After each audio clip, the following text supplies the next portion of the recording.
Assalamualaikum warahmatullahi wabarakatuh. Perkenalkan, nama saya Andin Fitri Risyanti dengan NIM 2301679. Di sini saya akan menjelaskan sejarah singkat mengenai Pancasila, Undang-Undang Dasar Negara 1945, dan juga Bhinneka Tunggal Ika. Nah, Pancasila itu lahir pada tanggal 1 Juni 1945 yang merupakan hasil dari sidang BPU PKI atau Badan Penyelidik Usaha-usaha Persiapan Kemerdekaan Indonesia.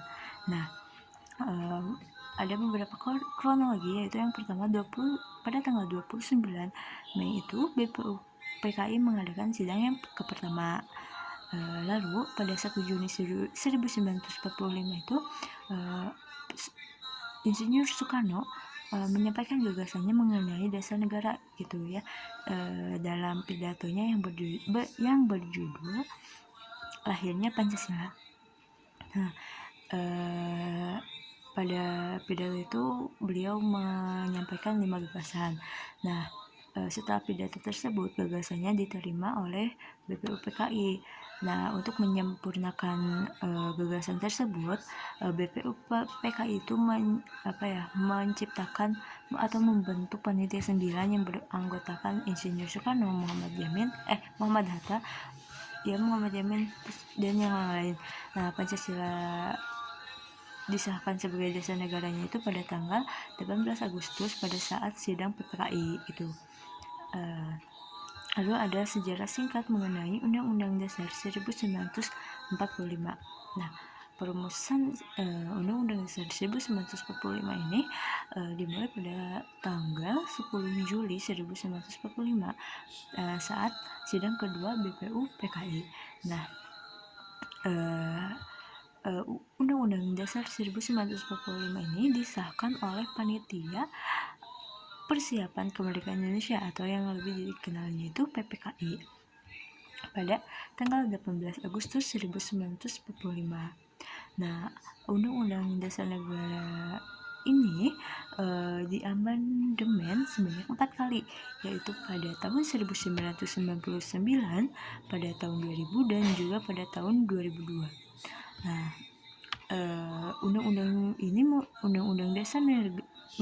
Dasar 1945 ini memiliki kedudukan yang tinggi itu di negara, di kekuasaan hukum di Indonesia ini, karena semua lembaga penyelenggara negara, terus peraturan perundang-undangan yang ada di Indonesia ini harus tunduk gitu pada Undang-Undang Dasar 1945.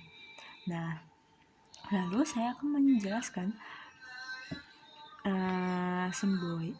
sejarah singkat mengenai Bhinneka Tunggal Ika. Nah, Bhinneka Tunggal Ika sendiri memiliki sejarah yang cukup panjang gitu ya, karena ini tuh dimulai dari abad ke-14 ke-14 Masehi di Pulau Jawa, yang lebih tepatnya itu pada zaman Kerajaan Majapahit. Nah, Bhinneka Tunggal Ika ini muncul pertama kali itu dalam kitab Sutasoma yang ditulis oleh karya sastrawan gitu pada zaman Majapahit yang bernama Empu Talentular. Nah, Bhinneka Tunggal Ika sendiri itu berarti berbeda-beda tetapi tetap satu. Bhinneka artinya itu beraneka ragam atau berbeda-beda, tunggal itu satu, dan ika itu. Lalu mengapa Bhinneka Tunggal Ika itu menjadi lambang negara gitu. Nah, pencetusnya itu melalui Muhammad Yamin.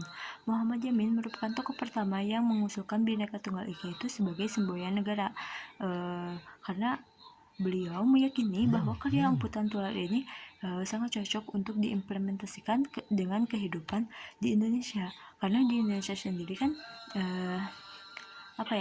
Bhinneka Tunggal Ika berfungsi sebagai alat pemersatu perbedaan yang ada di Indonesia.